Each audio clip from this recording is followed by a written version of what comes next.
So obviously you guys didn't win last night, but you won 11 games in a row before that.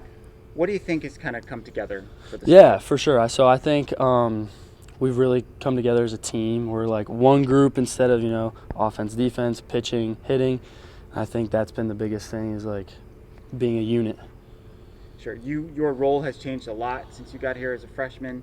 You're a prominent starter on this team. You're having a really good year. What do you think has been the key to that coming together? Yeah, honestly, it's really helped having, guys hit behind me, guys hit in front of me. It's made my job a lot easier when guys are on base, and I know guys can get me in.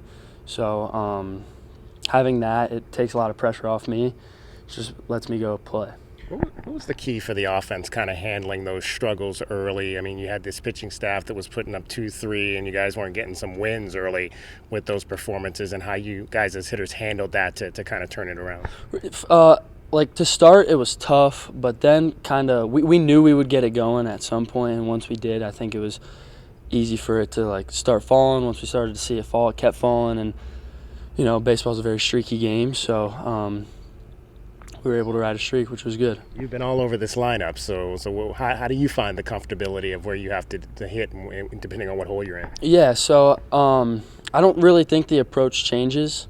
If there's a guy on third with less than 2 out, you got to get him in. If there's a guy on second, less than 2 outs, got to get him over. It's kind of just been that and simplifying everything, seeing it and hitting it. What's the key to hitting lefties? Ooh, that's a good question. Honestly, I don't think I've fully figured that out yet. You lead the team in batting average against lefties. I didn't know that, but thank you. I don't know. I just same approach. I just want to hit something hard, get my pitch instead of swinging at their pitches. I know how lefties are primarily going to attack me with fastballs and sliders. So if I get the fastball, can't miss it, and try to lay off the slider. So your approach isn't any different whether you're batting leadoff or third or fourth?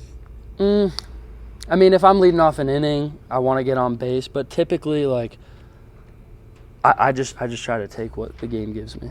Why has this team been so dynamic late in the game offensively, and you guys have been able to rally in so many instances? I think there's just this fight on this team, and we all rally around each other, and we don't give up. And I think that's what's very special about this group, and that's why I think we're going to go a long way. When we talked to you earlier in the season, you were batting leadoff, now you're in the middle. You were also playing left, now you're playing center. Who initiated that change in the outfield spots, and why might it have been a good idea? Yeah, I think it just kind of fell that way. Guys were there, and then they put me there, and it just kind of stuck. And obviously those decisions aren't up to me, and I have full faith in the guys making those decisions. So wherever they tell me to play, I just kind of do it. You've been a center fielder.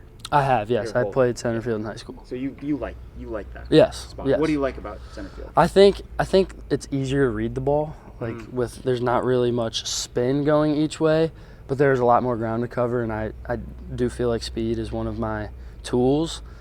And so they just tell me to go get it. Yeah, and Chip said that basically here you have to have two center fielders. Yeah. Right? Mm-hmm. Do you consider Bryfogle to be kind of absolutely, in that absolutely, regard? Absolutely. And I think Emilio is also just as fast and capable of a center fielder. Last night, did you just not get a good look on the ball that Adonis put down the right field line? For sure. So I tried to steal the pitch before. So I had a good secondary, I had a pretty good time. He hit it, and immediately I looked at third to pick up Toby. And I'm running. I'm thinking four.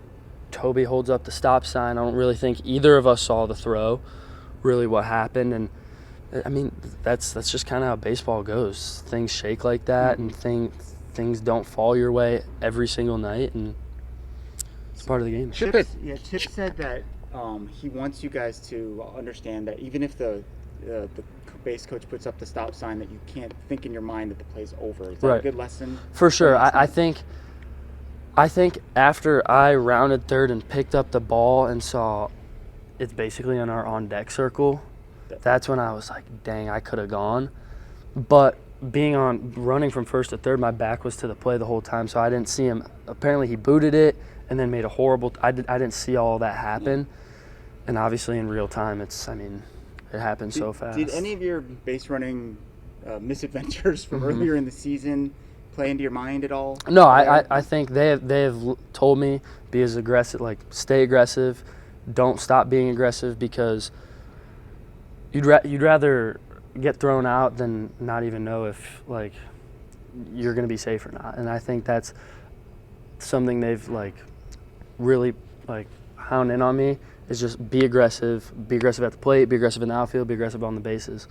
Chip was talking about how cavernous left field is here to play. What did you learn about how to play it here, and how do you try to pass that information on to the guys that are playing there now? Yeah, it is extremely difficult, and I think Easton's done an unbelievable job out there, because it is much harder than it looks. It's huge, and honestly, I was learning in the fall. It took me to the spring to get used to it, and once I started to get used to it, it was a lot slowed down. Like the game completely slowed down once I was able to figure out left field. So Easton's doing a great job, and I think he's learning a lot out there. Are there keys to it? You got to play left field like you're playing center field. I think that's the big thing. You just got to go run until you feel the warning track, because you have a lot of ground to cover. There's been multiple broadcasts this year that have called you Summerfield. Is that something you've dealt with throughout your life, or is this just a college phenomenon? I think it's a college thing, because Garin, Caulfield, I think they get it mixed up a little bit. Well, and last year you said that people called you Berry Hill. Yeah. So. That was funny. Chip said he thinks you should have more stolen bases at this point. What have those conversations been like with him, and how do you think you can improve as a base stealer? I agree with him saying that. I think the biggest thing at the beginning, I think with my leadoffs, I was too wide in my stance. I actually, a couple weeks ago, I think it was actually, it was right before Louisiana Tech, I'd started to watch the big leaguers steal bases and see how they're doing it. And I think I learned a lot. Yesterday I would have had that base stolen, but Donnie hit the foul ball. But again, is there anyone in particular in MLB that you looked at? I watched Acuna steal bases, because he, his speed, like he has great speed, but I think like he shouldn't be stealing as many bases. But he has such good jumps, such good reads, and I think that's a big part of stealing bases.